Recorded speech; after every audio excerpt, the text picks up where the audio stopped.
Tonight, election 2018, the winners and losers and why local candidates are refusing to claim victory or concede defeat. And Broken Hill becomes the first regional town in Australia to offer groundbreaking eye surgery. This is Southern Cross News with Fraser Goldsworthy. Good evening. South Australia has a new Premier, with Stephen Marshall sworn in this morning after winning the state election on Saturday. The seats of Flinders and Stewart helped the Libs over the line, but the party couldn't manage to take back Frome from Jeff Brock. We'll start our coverage in Whyalla, where Labor's Eddie Hughes looks to have fought off a challenge from SA Best's Tom Antonio. John Hunt joins us. John, the predicted close contest looks to have turned into a bit of a fizzer. Yeah, it did, Fraser. Many were expecting this to go down to the wire, with pre-election polling showing the two candidates deadlocked at 50-50. But it seems Labor have prevailed, with a swing towards Eddie Hughes. Come election morning, both Tom Antonio and Eddie Hughes were out on the booths, hoping for the luck of the Irish to go their way.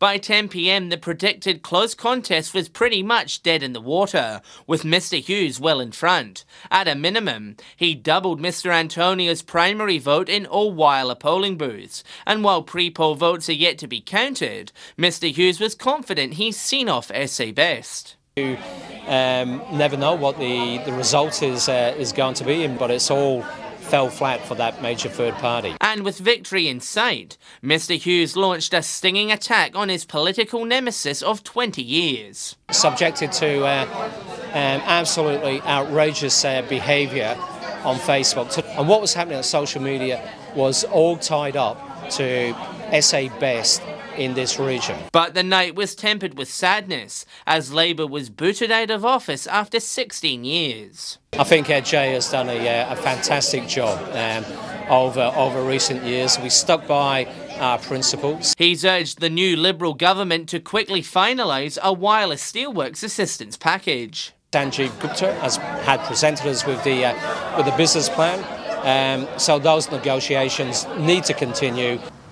Now, Mr Antonio declined to comment, saying he would wait until the votes are counted before talking publicly. Fraser? Thanks, John. Meantime, Jeff Brock is yet to claim victory in the seat of Frome, which covers the mid-north. Rachel Nell joins us from Port Pirie. Rachel, it's looking likely, though, after Liberal candidate Kendall Jackson conceded defeat. Yes, that's right, Fraser. Jeff Brock remains optimistic with a strong lead over Liberal candidate for Frome, Kendall Jackson, sitting on 56% of the total vote. Well, I'm optimistic. I've always been optimistic about, I'm a positive person. I think that I've done everything the best I can. I'm not going to please everybody, but certainly I've got some good vibes out there on the campaign trail. Mr Brock gained more than 600 votes than Miss Jackson at most Port Pirie polling booths. His vote also increased in predominantly Liberal areas such as Clare and Balaclava. All I want to do is get the best I can from my electorate and the people of Frome. But he says it was one of the most challenging and personal campaigns he's ever encountered. It surprised me some of the tactics that were displayed and put out into the public. I've had that many people come to me and say that they don't believe that the way that the politics is going today is actually about policies, etc. It seems to get far too personal. He's thanked his team of over 90 volunteers for their hard work and dedication during the campaign. Kendall Jackson conceded on Facebook Saturday night, saying it's not the result she was hoping for Frome, but it's bittersweet news with a majority Liberal government. Jeff Brock's hoping the people of Frome will support him in another 4-year term, but we'll have to wait a couple more days for the final tally to come in. Fraser. Thanks, Rachel. Turning to the electorate of Stewart now, which was labelled a safe Liberal seat all through the campaign. Amelia Simpson joins us. Amelia, as was predicted, one of the state's most widespread electorates saw a comfortable victory for the Libs.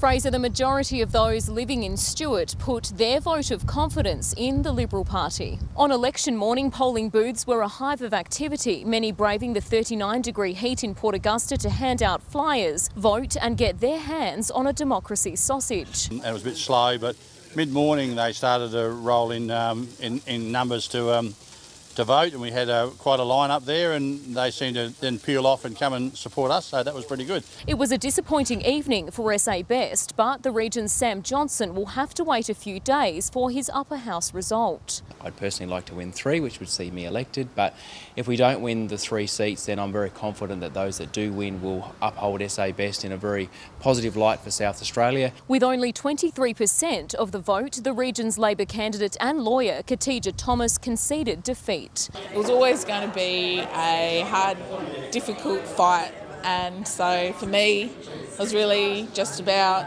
participating in the process and getting out there and talking to people about what matters to them. The continuing member for Stuart, Dan Van Holst Pelican, keeping his Stuart seat. I take my work very, very seriously, but you have a grand final or a job interview or whatever it is once every 4 years, so I never ever take that for granted. Dan Van Holst Pelican is expected to be sworn in as Minister for Mining and Energy on Thursday. He'll have no small mission to get power prices down. Fraser? Thank you, Amelia.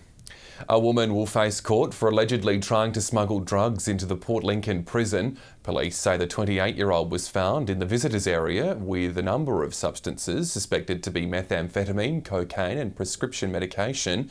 She was charged with a raft of offences and is due in court next month. 2 Kadina men have been arrested and charged for drug trafficking. A traffic stop last Thursday revealed the 38-year-old driver was disqualified and allegedly had drug paraphernalia, methamphetamine and cannabis inside the car. Police then searched 2 properties in Kadina, allegedly locating further evidence of drug trafficking. The man previously reported and another 37-year-old were charged with trafficking a controlled drug. They'll face court in May. Meantime, a Whyalla man has been reported overgrowing cannabis at his home. Officers conducted a search on his home yesterday afternoon and allegedly uncovered 2 large plants growing in the backyard. The 55-year-old has been summoned to appear in court. After the break, a first for Broken Hill Medicine. The details next. Broken Hill has become the first regional centre to offer an advanced form of glaucoma surgery. The procedure has been carried out in metro cities for a few years, but doctors say today's development is a game changer for regional patients. A sight to behold. For the first time, we're able to offer new technology to treat glaucoma. 4 patients suffering from the eye disease today receiving the advanced surgery for the first time at Broken Hill Hospital. The procedure involves injecting a micro stent similar to this one into a patient's eye to help fluid drain out. It's less than half an hour, significantly shorter than traditional surgery. Most people don't need surgery. Traditional surgery is still terrific, but it's very involved. There's a lot of aftercare, and so what we were really looking for was a third option for the patients that were not able to have the main operation for a whole lot of reasons. Glaucoma is the #1 cause of irreversible blindness in Australia, and for sufferers in regional communities, getting treatment is tough. Beryl Thomas was one of the 4 patients to undergo the procedure today. She says having something like this available in the outback is vital for regional glaucoma sufferers. You inconvenience not only your own life but your family's life because you couldn't really go by yourself. Having something like this means that patients in areas which are not close to a major hospital can get a safe and a reasonable option without having to have all of those hurdles. So I think it's really important in places like this. Patrick Royenke, Southern Cross News. Port Augusta secondary school students are looking forward to working in a new hub for specialised study. Work has begun on the new STEM Centre, a place for students to specialise in subjects of the future. With technology, energy and mining just some of the region's growing industries, Port Augusta's secondary school is looking to prepare students for these booming industries. It's providing a new pathway for students, so they'll be learning new skills in a whole range of high-tech areas. Part of a state government STEM initiative, the school received a grant for a $3.6 million standalone building specifically for science, technology, engineering and maths. We're really looking to not only build the knowledge for working in STEM areas, but also building the skills for working in those STEM areas as well. If we have more young people from our town doing these subjects, it will just make our town better, I think. With the plans for the building's design ready to go, students are now having their say on what happens inside. There's a lot of people that want to specialise in something like aviation or robotics. It's amazing to have that pathway that you can go on and just learn about just that. With a range of renewable industries at their doorstep, the school's principal says students will be able to complete real-life projects. And with support from industry, that will form the basis of some of the curriculum and some of the problem-solving tasks students will be faced with. The building is expected to be complete in time for school next year. Amelia Simpson, Southern Cross News. The local community has rallied around a young Port Pirie man left paralysed after a freak accident earlier this year. His family is looking to raise $50,000 to help put him through rehabilitation to increase his slim chance of walking again. In January this year, 21-year-old Andrew Skamitsos' life was turned around in a matter of seconds. Birthday celebrations for his friend in Adelaide turned into chaos when the railing of a deck he was leaning on collapsed. He fell 2 metres to the ground, leaving him with no feeling or movement from his chest down to his legs. Lean on a railing and he just toppled straight over and slipped back and hit his head on a feature rock.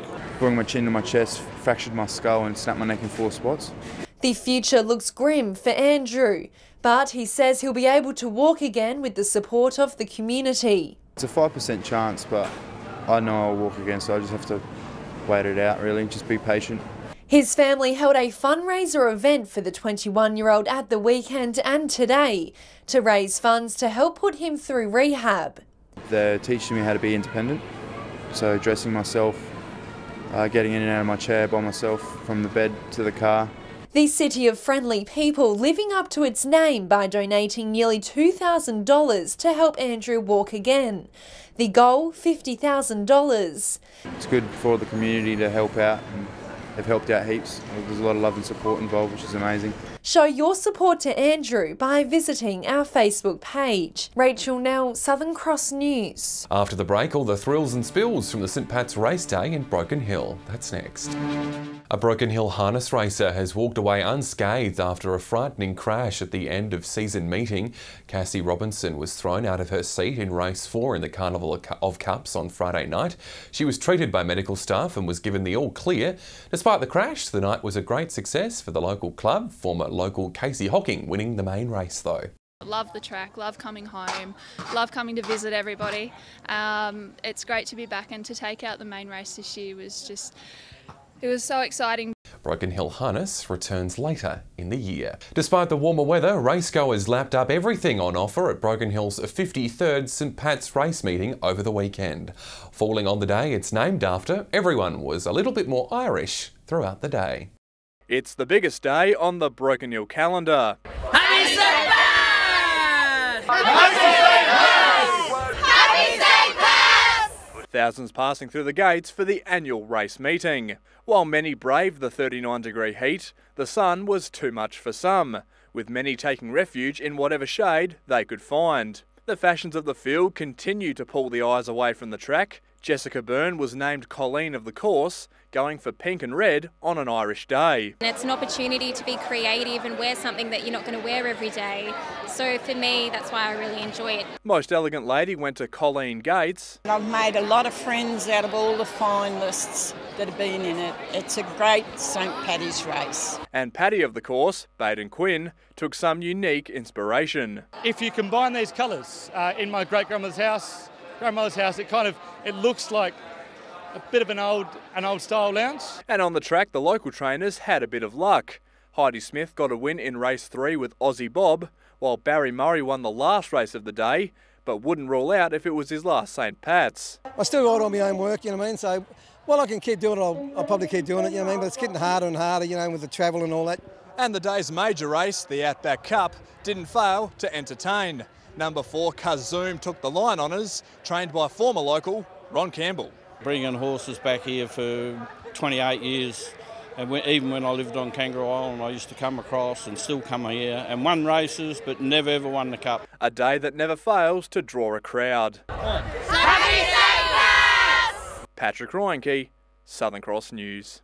Turning to cricket now, and Wandera are the champions of Port Pirie cricket with an upset win over top-of-the-table Proprietary. John Hunt has more. Props were minor premiers, but Wandera had the form, having beaten them in the semi-finals. It was all set up for a cracking contest at Port Community Oval, in what's shaped as a close contest. Batting first, it was a shaky start, with openers Matt Thornton and Matthew O'Shaughnessy out early on, leaving them reeling at 2 for 5.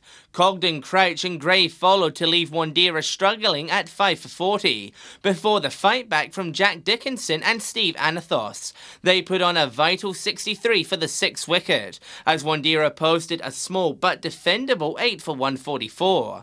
Early wickets were needed to stop props from getting close to the target, and that's what they got, with all 6 of their bowlers taking at least one proprietary scalp. Opener Peter Besson was the best, scoring 25, but no one else followed up with the bat, as they lost wickets at regular intervals. Wandeera erased the demons of last year's heartbreaking result. It was preliminary final weekend in Port Lincoln cricket, with Tasman through to the grand final after defeating Todd River. 90 from Matt Dwyer was the difference, helping Tasman to a competitive 177 from 49 overs. Todd River was never in the chase, bowled out for 144 to end their season. After barely making the finals, Tasman will look to complete their Cinderella story finish to the end of the season, when they face minor premier Southern Air in next week's grand final. So after 6 months of hard work, the cricket season in our region will come to an end next weekend with the Port Lincoln Cricket Grand Final. And then we'll swap the wicket for the centre square, with the footy season just a matter of weeks away. John Hunt reporting there. Stay with us. After the break, we'll have all the local weather details with Amy. And Amy, autumn seems to be in full swing around the region. Indeed it is, Fraser, with the milder temperatures returning after quite a warm weekend. I'll have all the details next. Welcome back. Milder autumn temperatures for most parts today. 26 the top in Port Augusta, 24 in Whyalla and Port Lincoln. Meanwhile, temperatures hovered in the low to mid-20s in all other centres. Checking the satellite, and cloud over the southern part of the state will bring odd showers and thunderstorms. A high pressure system over the north is continuing to keep skies clear. If you're planning to spend some time on the water tomorrow, there will be southeasterly winds up to 25 knots. Seas will reach 1.5 metres and the sun will pop up at 21 past 7. Taking a look at tomorrow's weather, and the milder conditions will continue, with Port Augusta expecting a top of 28, cooler temperatures in Port Lincoln and 22. Meanwhile, temperatures will continue to hover in those low to mid-20s in all other districts. Looking towards the end of the week, and the mercury will rise heading towards the weekend. Port Lincoln will reach 34 on Friday after milder temperatures throughout the week. Cleve will see some showers early on before temperatures rise to the low 30s, with similar conditions in Woodner. Further up the Gulf, and similar warm days ahead on Friday in Whyalla, 34 the top there. Port Augusta can expect 36 before the weekend, with Katina also set for temperatures in the 30s after a slightly cooler start to the week.